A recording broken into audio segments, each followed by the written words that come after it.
ഇന്ന് നമുക്ക് 2005 റിലീസായ പഹേലി എന്ന ഫാന്റസി ഹിന്ദി സിനിമയുടെ കഥ നോക്കിയാലോ. കഥയുടെ ചുരുക്കം എന്തെന്നാൽ, വിവാഹശേഷം വധുവിനെയും കൂട്ടി വരന്റെ ഗ്രാമത്തിലേക്ക് പോകുന്ന ഒരു കൂട്ടം ആളുകൾ പകുതി വഴിയിൽ വെച്ച് വിശ്രമിക്കുവാനായി ഇറങ്ങും. എന്നാൽ വധുവാണെങ്കിലോ അടുത്തുള്ളൊരു കുളക്കടവിലേക്ക് പോകുന്നു. അവിടെ വെച്ച് അവളെ കണ്ടൊരു ഭൂതത്തിന് അവളെ ഇഷ്ടമായി. ആ ഭൂതം അവരുടെ പിന്നാലെ കൂടും.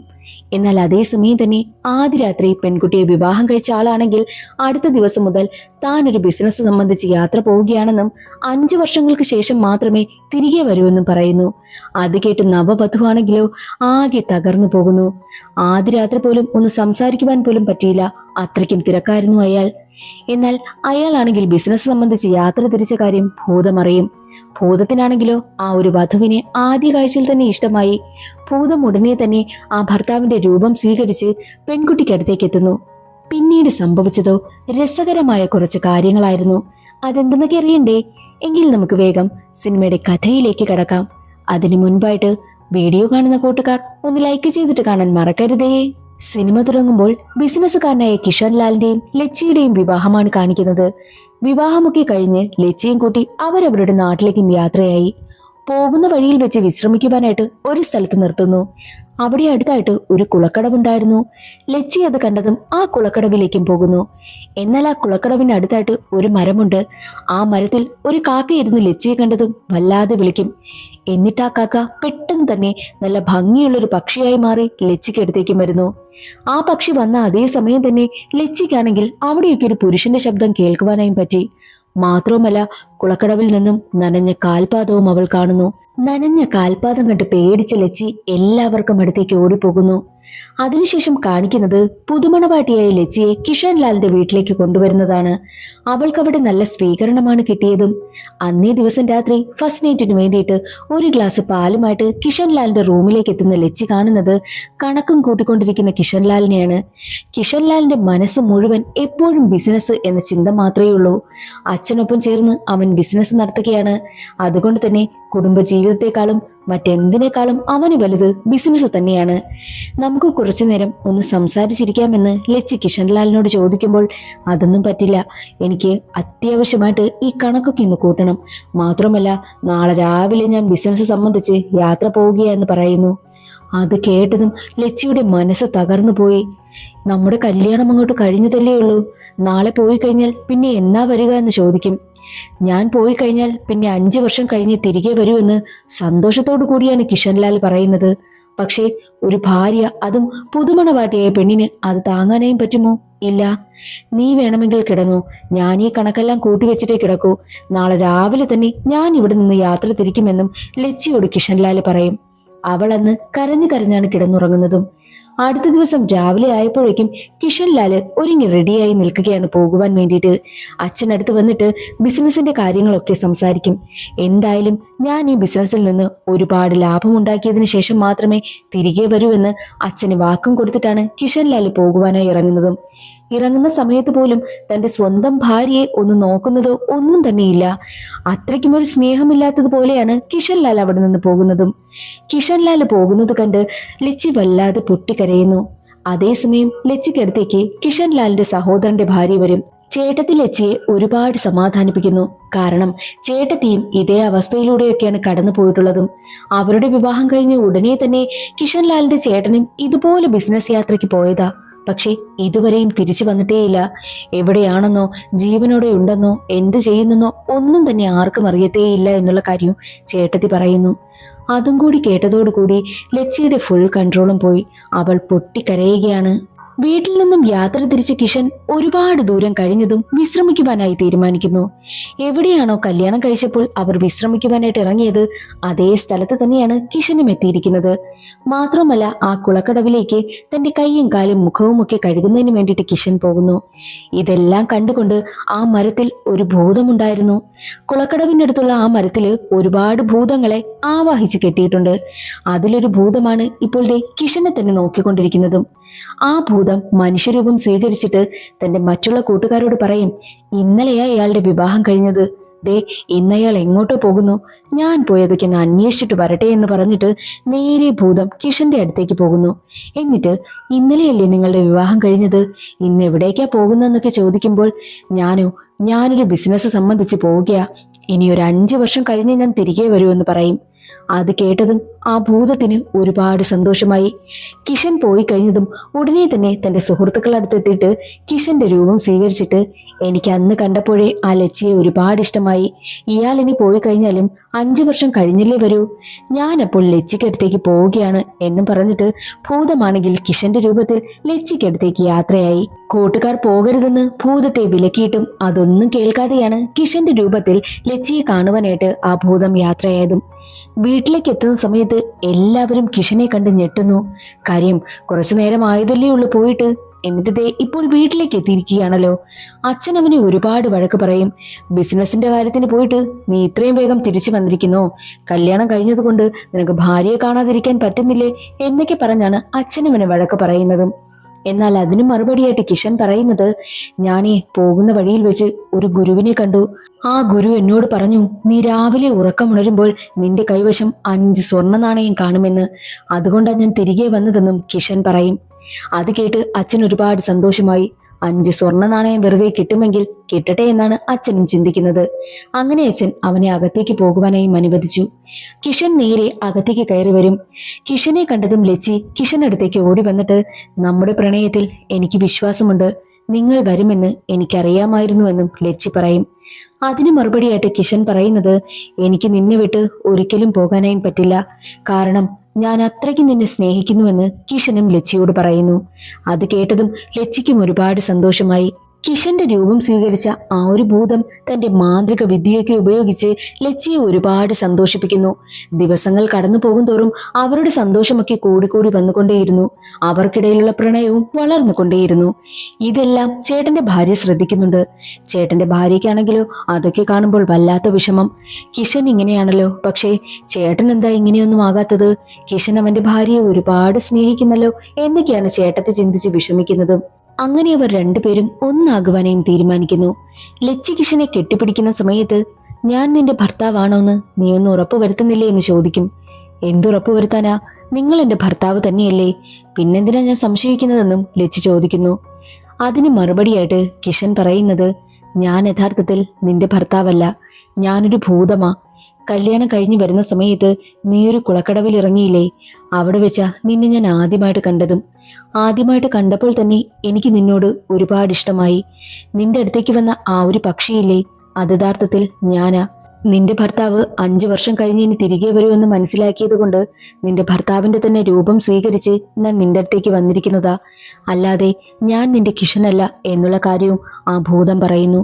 അതെല്ലാം കേട്ട് എന്ത് പറയണമെന്നറിയാതെ ഞെട്ടി നിൽക്കുകയായിരുന്നു ലച്ചി.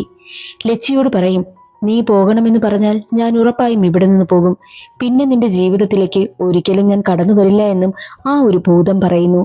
അത് കേട്ട് ലച്ചി കരഞ്ഞുകൊണ്ട് പറയും, എന്റെ ഭർത്താവിനെ പോലും എനിക്ക് തടയാനായി പറ്റിയില്ല, പക്ഷേ എന്നെ തേടി വന്ന നിന്നെ എനിക്ക് വിട്ടുകളയാനും പറ്റില്ല എന്ന് കരഞ്ഞുകൊണ്ട് പറയുന്നു. ലച്ചിയും മനസ്സുകൊണ്ട് അതിനെ സ്നേഹിക്കുകയാണെന്നുള്ള കാര്യം ആ ഒരു ഭൂതത്തിന് മനസ്സിലായി. അങ്ങനെ പിന്നീടുള്ള ദിവസങ്ങളിൽ അവർ രണ്ടുപേരും പ്രണയിച്ച് ജീവിക്കുകയാണ്. രണ്ടുപേരും ഒന്നിക്കുകയും ഒക്കെ ചെയ്യുന്നു. രാവിലെ ഉറക്കമുണർന്നു വരുന്ന കിഷനോട്, എവിടെയാ സ്വർണ്ണ നാണയമെന്ന് അച്ഛൻ ചോദിക്കുന്നു. ഞാൻ അച്ഛന്റെ പോക്കറ്റിൽ തന്നെ അന്ന് കൊണ്ടുവന്ന് ഇട്ടായിരുന്നല്ലോ എന്നും കിഷൻ പറയും. അച്ഛൻ ഉടനെ തന്നെ പോക്കറ്റ് തപ്പി നോക്കുമ്പോൾ 5 സ്വർണ്ണ നാണയം അച്ഛന്റെ കയ്യിലിരിക്കുന്നു. അച്ഛൻ അത് കണ്ടതും ഒരുപാട് സന്തോഷമായി. ഭൂതം തന്റെ മാന്ത്രിക വിദ്യ ഉപയോഗിച്ചാണ് ആ സ്വർണ്ണ നാണയം വരുത്തിയിരിക്കുന്നതും. അച്ഛൻ പറയും, ഇതുപോലെ എന്നും നീ സ്വർണ്ണ നാണയം കൊണ്ടുവരണേ എന്ന് അവനോട് പറയുന്നു. കൊണ്ടുവരാമെന്നും കിഷനും സമ്മതിക്കുന്നു. അങ്ങനെ കിഷൻ ആ കുടുംബത്തിലുള്ള കുട്ടികളോടൊക്കെ ഇരുന്ന് സമയം ചിലവഴിക്കുകയാണ്. തന്റെ മാന്ത്രിക വിദ്യ ഉപയോഗിച്ച് എല്ലാവരെയും രസിപ്പിക്കുകയും ഒക്കെ ചെയ്യുന്നുണ്ട്. അങ്ങനെ ഒരു 6 മാസം കടന്നുപോയി. 6 മാസം കഴിഞ്ഞിട്ടും തന്റെ വീട്ടിൽ നിന്നും തന്നെ അന്വേഷിച്ച് ഒരു കത്ത് പോലും വന്നില്ലല്ലോ എന്ന് യഥാർത്ഥ കിഷൻ ചിന്തിക്കുന്നു. കിഷനാണെങ്കിൽ തന്റെ വീട്ടിലേക്ക് ഒരു കത്ത് എഴുതുകയാണ്. എന്നിട്ട് ഭോജ എന്നൊരാളുടെ കയ്യിൽ ഏൽപ്പിച്ച് വീട്ടിലേക്കും പറഞ്ഞു വിടുന്നു. ഈ ഭോജയാണെങ്കിൽ 15 ദിവസം യാത്ര ചെയ്ത് നേരെ കിഷന്റെ വീട്ടിലേക്ക് എത്തി. അപ്പോൾ കാണുന്ന കാഴ്ച, ദേ അവിടെ മറ്റൊരു കിഷൻ നിൽക്കുന്നു. ഇതാരായിരിക്കും? പിന്നെ ഇവിടെ ആളുണ്ടെന്നുണ്ടെങ്കിൽ എന്തിനാ എന്റെ കയ്യിൽ ലെറ്റർ എഴുതി തന്നു വിടുന്നത്? 2 കിഷനോ എന്നൊക്കെ ചിന്തിക്കുന്നു.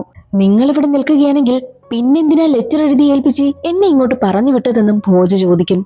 ഭൂതമായ കിഷന് കാര്യം മനസ്സിലായി. ഉടനെ തന്നെ ആ ലെറ്റർ വാങ്ങിയിട്ട് ഭോജയെ അവിടെ നിന്ന് ഭൂതം പറഞ്ഞു വിടുന്നു. എന്നിട്ട് മറ്റുള്ളവരുടെ കയ്യിൽ ലെറ്റർ കിട്ടാതിരിക്കാൻ ആ ലെറ്റർ കീറിക്കളയുകയും ചെയ്യും. മറ്റൊരു വശത്ത് ഭോജ വീണ്ടും കുറേ യാത്ര ചെയ്ത് കിഷനടുത്തേക്ക് എത്തുകയാണ്. ഭോജയെ കണ്ട യഥാർത്ഥ കിഷൻ ലെറ്റർ കൊടുത്തോ, എന്റെ വീട്ടുകാരൊക്കെ എന്തു പറഞ്ഞു, എന്റെ ഭാര്യ എങ്ങനെ ഇരിക്കുന്നു എന്നൊക്കെ ചോദിക്കുന്നു. അത് കണ്ട് ഭോജ ഞെട്ടിപ്പോകും. ഇതെന്താ രണ്ട് കിഷനോ, ഞാൻ വീട്ടിലും ഒരു കിഷനെ കണ്ടല്ലോ എന്ന് ചിന്തിച്ച് വട്ടെടുത്ത ഭോജ കിഷനുമായിട്ട് വഴക്കിടും.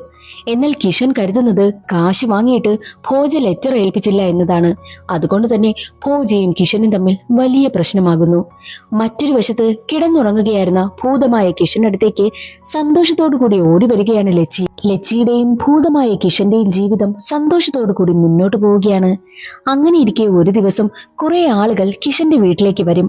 ഒരു പന്തയം നടത്തുന്നുണ്ട്. 7 വർഷമായിട്ട് കിഷന്റെ ഫാമിലിയാണ് ആ പന്തയത്തിൽ ജയിച്ചുകൊണ്ടിരുന്നത്. എന്നാൽ 3 വർഷം മുൻപ് പന്തയത്തിൽ തോറ്റതിനാൽ ഈ കിഷന്റെ ചേട്ടനാണെങ്കിൽ നാട് വിട്ടുപോയി. അതിനുശേഷം ആരും തന്നെ പന്തയത്തിൽ പങ്കെടുത്തിട്ടേയില്ല.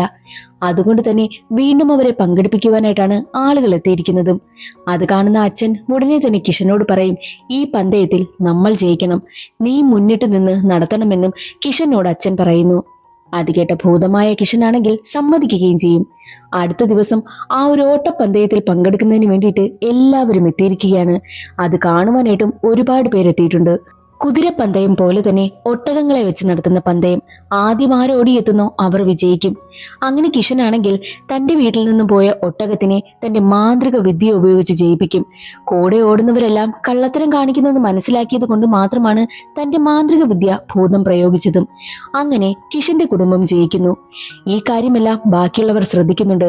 കിഷൻ എന്തോ മാന്ത്രിക വിദ്യ പ്രയോഗിച്ചത് കൊണ്ടാണ് ജയിച്ചതെന്ന് മറ്റുള്ളവർക്കെല്ലാം മനസ്സിലായി. ഈ ഒരു കാര്യം ലച്ചിയും അറിയുകയാണ്. മാന്ത്രിക വിദ്യ പ്രയോഗിച്ചതിന് അവൾ ഒരുപാട് അവനെ വഴക്ക് പറയും. കാര്യം കിഷൻ ഒരു ഭൂതമാണെന്നുള്ള കാര്യം മറ്റുള്ളവരെ അറിയുമോ എന്നതാണ് ലച്ചിയുടെ പേടി. എന്നാൽ യഥാർത്ഥ കിഷന് തന്റെ വീട്ടുകാരെ കുറിച്ച് ആലോചിച്ച് വല്ലാത്ത ടെൻഷൻ. അതുകൊണ്ട് തന്നെ വീണ്ടും ഒരു കത്തെഴുതി ഭോജയുടെ അടുത്തേക്ക് വരും. ഈ ഒരു തവണയും എനിക്ക് വേണ്ടി കത്ത് കൊണ്ടുവന്ന് കൊടുക്കാമോ, നീ ചോദിക്കുന്നതിന് ഇരട്ടി കാശ് ഞാൻ തരാമെന്ന് പറയും. ഇരട്ടി കാശ് കിട്ടുമെന്ന് കേട്ടതോടുകൂടി കത്ത് കൊണ്ട് കൊടുക്കാമെന്നും ഭോജ സമ്മതിക്കുന്നു. എന്നാൽ കിഷൻ പോയി കഴിഞ്ഞ ഉടനെ തന്നെ ഭോജയുടെ ഭാര്യയാണെങ്കിൽ ആ ഒരു കത്ത് കൊണ്ടുവന്ന് കത്തിച്ച് കളയും. അന്ന് കിഷൻ ഭോജയെ ഒരുപാട് അപമാനിച്ചതിന്റെ ദേഷ്യം ഭോജയുടെ ഭാര്യയ്ക്കുള്ളത് കൊണ്ടാണ് ആ ലെറ്റർ കത്തിച്ച് കളഞ്ഞിരിക്കുന്നതും. അങ്ങനെ ഒരു 4 വർഷം കടന്നുപോയി. ദേ ഇപ്പോൾ ലച്ചി പ്രഗ്നന്റ് ആയിരിക്കുകയാണ്. അത് കേട്ടതും ഭൂതമായിട്ടുള്ള കിഷന് ഒരുപാട് സന്തോഷമാകും. ഒരു പെൺകുഞ്ഞ് വേണമെന്നാണ് അവരുടെ രണ്ടുപേരുടെ ആഗ്രഹവും. അവർ കുഞ്ഞിന് പേരൊക്കെ തീരുമാനിക്കുന്നുമുണ്ട്. അവരാണെങ്കിൽ ഒരു കുഞ്ഞിന് വേണ്ടിയിട്ട് സന്തോഷത്തോടു കൂടി കാത്തിരിക്കുന്ന സമയം.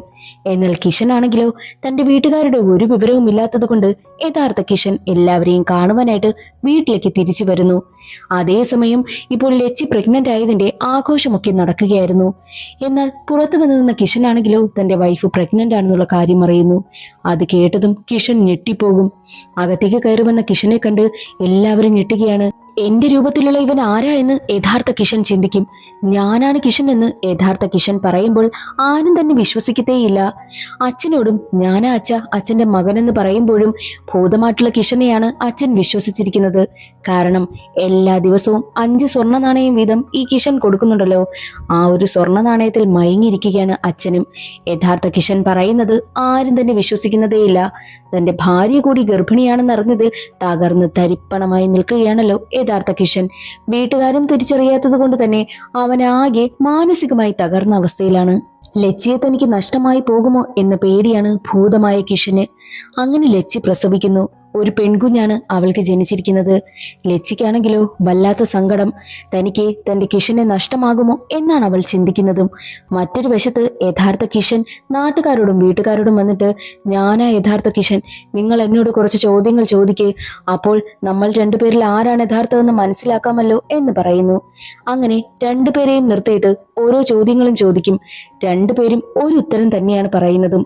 അതോടുകൂടി വീട്ടുകാരും നാട്ടുകാരും വല്ലാത്ത ആശയക്കുഴപ്പത്തിലെത്തുകയാണ്. അങ്ങനെ വേറെ വഴിയില്ലാത്തത് കൊണ്ട് തന്നെ നാട്ടുകാരും വീട്ടുകാരും ചേർന്ന് രാജാവിനെ കണ്ടിട്ട് ഈ പ്രശ്നത്തിന് എന്തെങ്കിലും പരിഹാരമുണ്ടോ എന്ന് ചോദിക്കുവാനായിട്ടും അവിടെ നിന്നും യാത്ര തിരിച്ചു. പോകുന്ന വഴിയിൽ വെച്ചിട്ടാണെങ്കിൽ ഒരാളിനെ കാണുകയാണ്. അയാളാണെങ്കിൽ നിങ്ങളെല്ലാവരും എവിടേക്കാണ് പോകുന്നതെന്ന് തിരക്കും. നടന്ന കാര്യങ്ങളെല്ലാം കിഷന്റെ അച്ഛനാണെങ്കിൽ ആ ഒരാളിനോട് തുറന്നു പറയുന്നു. അത് കേട്ട അയാൾ പറയും, ഒരു വഴിയുണ്ട്, യഥാർത്ഥ ആളിനെ ഞാൻ കണ്ടുപിടിച്ചു തരാം. എന്നിട്ട് ഒരു ചൂടായ ഒരു കല്ല്, ഒരു കനൽ കട്ട എന്ന് പറയാം, അത് കൊടുത്തിട്ട് ഇതാരാണോ കൈകൊണ്ടെടുക്കുന്നത് അതാണ് യഥാർത്ഥ കിഷൻ എന്നും അയാൾ പറയുന്നു. അങ്ങനെ രണ്ടുപേരുടെയും കയ്യിൽ അത് കൊടുക്കുകയാണ്. യഥാർത്ഥ കിഷനാണെങ്കിലോ ആ ഒരു കനൽക്കട്ട കൈകൊണ്ടെടുക്കും. അപ്പോൾ എല്ലാവർക്കും മനസ്സിലായി അതാണ് യഥാർത്ഥ കിഷൻ എന്ന്. മാത്രവുമല്ല അടുത്തൊരു ടെസ്റ്റ് കൂടി അയാൾ നടത്തുകയാണ്. ഒരു സഞ്ചി കാണിച്ചിട്ട് ലച്ചിയുടെ യഥാർത്ഥ കാമുകൻ ആരാണോ അയാൾ ഈ ഒരു സഞ്ചിയിലേക്ക് പ്രവേശിക്കണമെന്നും പറയുന്നു. അത് കേട്ടതും നമ്മുടെ ഭൂതമാണെങ്കിൽ തനിക്കുള്ള കെണിയാണെന്ന് മനസ്സിലാക്കിയില്ല. ലച്ചിയോടുള്ള പ്രണയം മാത്രമായിരുന്നു ഭൂതത്തിന്റെ മനസ്സിൽ. അതുകൊണ്ട് തന്നെ ലച്ചിയെ താനാണ് ഏറ്റവും കൂടുതൽ പ്രണയിക്കുന്നതെന്ന് തെളിയിക്കുവാൻ വേണ്ടിയിട്ട് ആ ഭൂതമാണെങ്കിൽ സഞ്ചിയിലേക്കും പ്രവേശിച്ചു. അതോടുകൂടി യഥാർത്ഥ കിഷനെ എല്ലാവർക്കും മനസ്സിലായി. അത്രയും നാൾ വേഷം മാറി നിന്നതും ഭൂതമാണെന്നും എല്ലാവർക്കും മനസ്സിലായി. അതോടുകൂടെ അയാളാണെങ്കിൽ ആ ഒരു സഞ്ചി ദൂരേക്ക് വലിച്ചെറിഞ്ഞു.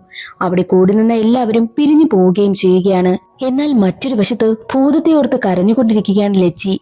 ഭൂതവുമായിട്ടുള്ള വേർപിരിയൽ അവൾക്ക് താങ്ങാനായും പറ്റുന്നില്ല. അതേസമയമായിരുന്നു കിഷൻ ലച്ചിക്കടുത്തേക്ക് വരുന്നതും. കിഷനെ കണ്ടതും ലച്ചി കിഷനോട് പറയും, അത് ഭൂതമായിരുന്നു എന്നുള്ള കാര്യം എനിക്ക് നന്നായിട്ടറിയാം. ഞാൻ ആഗ്രഹിച്ചിരുന്ന സ്നേഹമെല്ലാം എനിക്ക് ആ ഭൂതത്തിൽ നിന്നാണ് കിട്ടിയിരുന്നത്. അതുകൊണ്ട് തന്നെ ഞാൻ പ്രണയിക്കുന്നതും ആ ഭൂതത്തെയാണ്. എനിക്കൊരിക്കലും നിങ്ങളെ സ്നേഹിക്കാനായും പറ്റില്ല എന്നും ലച്ചി കിഷനോട് തുറന്നു പറയുന്നു. അത് കേട്ടതും കിഷൻ പൊട്ടിച്ചിരിക്കുകയാണ്. സത്യത്തിൽ ആ വന്നിരിക്കുന്നത് ഭൂതം തന്നെയാ. താൻ ആ ഭൂതമാണെന്നുള്ള കാര്യവും കിഷൻ തുറന്നു പറയുന്നു. അത് കേട്ട് ലച്ചി ഞെട്ടിപ്പോകും. എങ്ങനെയെന്നാൽ ആ ഒരു സഞ്ചി വലിച്ചെറിഞ്ഞു കളഞ്ഞിട്ട് അയാൾ അവിടെ നിന്ന് പോയില്ലേ. അയാൾ പോയി കുറച്ചു കഴിഞ്ഞപ്പോൾ തന്നെ സഞ്ചിയിൽ നിന്നും ഭൂതം പുറത്തേക്ക് വന്നു. സഞ്ചിയിൽ നിന്നും പുറത്തു വന്ന ഭൂതം യഥാർത്ഥ കിഷന്റെ ദേഹത്തേക്ക് പ്രവേശിച്ചു. ശരീരം യഥാർത്ഥ കിഷന്റേതും ആത്മാവ് ആ ഭൂതത്തിന്റേതുമാണ്. യഥാർത്ഥ കിഷന്റെ ദേഹത്ത് ഭൂതം കയറിക്കൊണ്ട് തന്നെ ലച്ചിയെ പ്രണയിച്ച് ജീവിക്കുവാനായും തീരുമാനിച്ചിരിക്കുകയാണ് ഭൂതം. ഇതെല്ലാം അറിഞ്ഞതും ലച്ചിക്കും ഒരുപാട് സന്തോഷമായി. ഇനി ജീവിതകാലം മുഴുവൻ അവർക്ക് ഒരുമിച്ച് സന്തോഷത്തോടു കൂടി ജീവിക്കാമല്ലോ. ലച്ചി ആഗ്രഹിച്ചതുപോലുള്ള ഒരാളാണ് ആ ഭൂതം. അതുകൊണ്ട് തന്നെ സന്തോഷത്തിൽ അവനെ കെട്ടിപ്പിടിക്കുകയാണ് ലച്ചി. അതോടുകൂടി സിനിമയുടെ കഥ അവിടെ അവസാനിക്കുന്നു. ഇന്നത്തെ ഈ ഒരു രസകരമായ ഒരു സിനിമ എല്ലാവർക്കും ഇഷ്ടമായി എന്ന് കരുതുന്നു. ഇഷ്ടമായാൽ ഒന്ന് ലൈക്ക് ചെയ്ത് സപ്പോർട്ട് ചെയ്യാനും ചാനൽ ഇഷ്ടമായാൽ സബ്സ്ക്രൈബ് ചെയ്യാനും മറക്കരുതേ. അടുത്തൊരു സിനിമയുടെ കഥയിൽ കാണാം. അതുവരെ എല്ലാവർക്കും ബൈ.